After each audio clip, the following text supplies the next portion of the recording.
welcome to Kamikaze Videodrome. I'm Miracle Max. And I'm Comicazi Mike. It's been a while since we've used those names. It's true, but I've had to protect my loved ones. Yeah, it's been tough out there, but we're trucking on. We're keeping going on with our 100 greatest graphic novels in no particular order. How are they ordered? No particular order. Okay. I mean, we got a kid's book, an independent book, a Marvel book, a DC book, and so everyone's represented equally. It's true. We are an equal rights organization. And that's the right and proper thing to be. Indeed. So what do you got over there? I have Kurt Busiek and George Perez's run on the Avengers. It's really good. This is a return to the heyday of the Avengers. Yeah, this is right after Heroes Reborn, which is This didn't happen in my world. That happened in an Heroes alternate Reborn universe. was like the pre-Ultimates where they physically took the Avengers out of their universe and put them in their own universe where they were drawn by Jim Lee and Yeah, they licensed them out to increase sales, but it was only ever a stunt to increase the sales on those four books, which was Avengers, the Cap, Fantastic Iron Man, the and Fantastic Four one I actually think is pretty good. It was the best of them all, but Yeah. I'd rather talk about the return to Sorry. form. Either way, but they come. This is them coming right out of this universe. Yeah, and the heyday of the Avengers, to me, and arguably most longtime comic fans, is the late 70s. Yeah. Issues like 150 to 200 or so, Yeah. which Perez also worked on, and Kurt Busiek was a fan of. He wrote some letters to the book in that time frame. It definitely Ultimate reads like that. fanboy, dream. He, was a letter writer, read it, and then ended up writing comics for a living. And these here are a return to that form. Just a more classic team, classic art, fantastic stories and characterizations. Yeah. Everyone awesome in the Avengers that will ever show up in a movie has a turn as like a main character. Yeah, it's in this not book. Bendis' Avengers, so it's good. I like Bendis Avengers, but speaking of return to form, we got Grant Morrison and Howard Porter's JLA. And Mark Waid also did a couple issues in this as well. After the Morrison run, yeah. He did a couple in between too. He did a really good Adam story where Adam. Oh yeah, those little filler ones between the. But they were really Morrison good. epics. It was. So it went usually Morrison went 5 to 6 issues with Howard Porter, who was awesome and is just one of my favorite artists. And Before he broke his hand. Yeah, he came back from a hand injury, which is really great. But he's very like Jack Kirby without aping his style, which I think is really cool. Lots of Kirby dots and Bold words from Miracle Max. Yeah, well, I mean, I like Jack Kirby, and I think I like a lot of it, the people who are inspired by him. But this is definitely one of my favorite inspired by Kirby, and especially the writing too. It's very strange, For every 2 to 3 issue epics that Grant Morrison would do, he would do a little one and done as well. Yeah. And they would all build towards something It greater. was a nice pace. Yeah, there was really cool stuff, and he introduced some really cool characters. And I could talk about this book forever. It's true, I've heard him. This is my second life. Moving on, what do you got over there? We have got the Olympian series. Yeah, I've read these. They're really cool. These are fantastic. These are in the all ages section. This is, I believe, this is book 7, the most recent.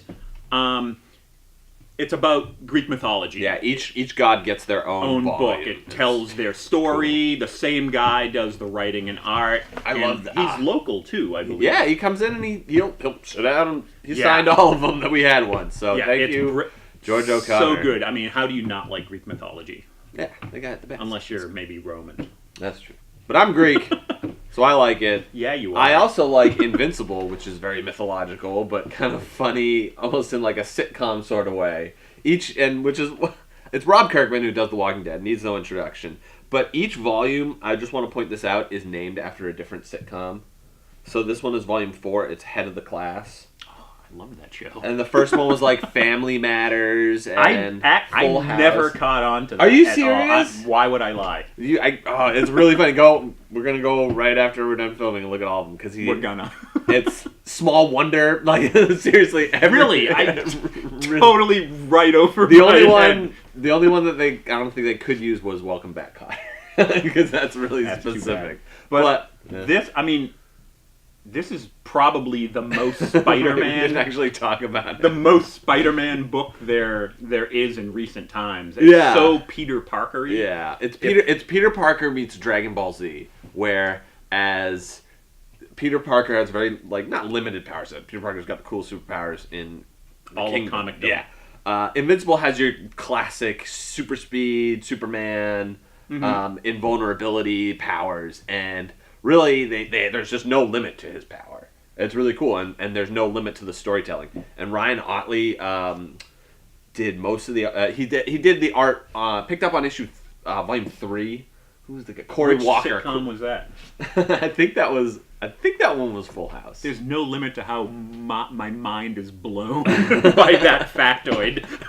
It's really cool. Well, that's awesome. I'm glad I could do that. Either way, check us out. Check out all our videos. They're right over here, actually, right next to us. You see them videos? I can't reach them. They might be on that side, though. I don't remember. Oh. Okay. Oh, yeah. But we do offer subscriptions to everything we have at Comicazi. Thanks, Tom, for reminding me. Comicazi. I've had my subscription forever, and it's like... It's true. And it's great, and they're like, they grow, and then they shrink sometimes, you know. You might have to cut as if it were a living thing. I know. Our subscriptions are living, breathing things. It's and true. We're here to assist. We're doctors of comics. Like a tulpa. Hi, I'm Tresha. And I'm Renee. And at Comicazi, supporting your local comic shop means discounts for you.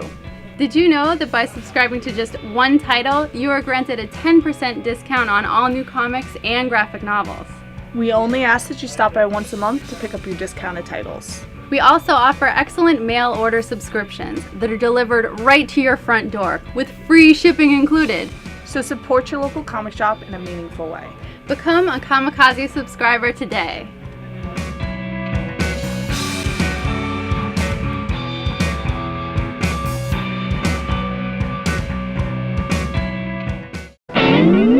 One of the first graphic novels I ever bought, when graphic novels were just starting to come out, like in really large form, big numbers, was Camelot 3000. I got Watchmen and some Thing, Project Pegasus, and Born Again and Camelot 3000. Those were the first graphic novels I ever bought. I love Camelot 3000. King Arthur, I am a sucker for that mythology. I love science fantasy a lot. It's a great genre, and usually the only thing you can think of when you think of that is Star Wars. But Camelot 3000 is Arthur returns, when he is needed, and it's an alien invasion of Earth, and all of the knights are reincarnated in modern form to repel the invasion. And beautiful Brian Boland art. Yeah, Brian Boland, he usually does covers and pin-up pieces, but he does all the interiors for this, and it's just some of the specific panels stick out in my mind. It's got my favorite final blow. You know how the hero always he gets his final attack on the bad guy when King Arthur just uses Excalibur for the last time. It's amazing. It's so cool. It's the best. It is. When I picture King Arthur in my head, I picture this version of him. It doesn't matter. I'll watch the movie Excalibur. I don't see what's on screen. I see this. That's how powerful it was for me. Camelot 3000. Check it out. Yes. Oh my god. I'm going to read it today. Well, over here, also fun stuff. The Marvel Adventures books. I love them. I've got a big stack of these at home, sitting next to my toilet. They're just easy reads. They're fun. They're fun. You don't have to keep your books by the toilet. But if you like convenience, you can. Either way, we got they're all sorts of just fun. So are they on the floor or like they? We in got a little bucket. Okay. We got a little bucket. Feel free to come over and look at them anytime you want, man. But then they got Fantastic Four, Avengers, Spider-Man. They're all just awesome stories. And my favorite part about it is Storm's on the Avengers. Yeah. That's pretty cool. They made Storm an Avenger in this one. That eventually translated over into the regular Marvel universe. And Jeff Parker writes these. Did I tell you that? Jeff Parker. You didn't need to because I knew. Jeff Parker's an awesome comic writer. Totally underrated. He does some of my favorite superhero stuff. He made Red Hulk like an enjoyable character. Can you believe that? I was buying Red Hulk for like a good period of time, and I was enjoying it every month. It was so. I drew a line. You should go back and read those because they're actually pretty good. And my Hulk is green. My Hulk is green, and my president is black. Anyway, moving on. We got the 12. The 12.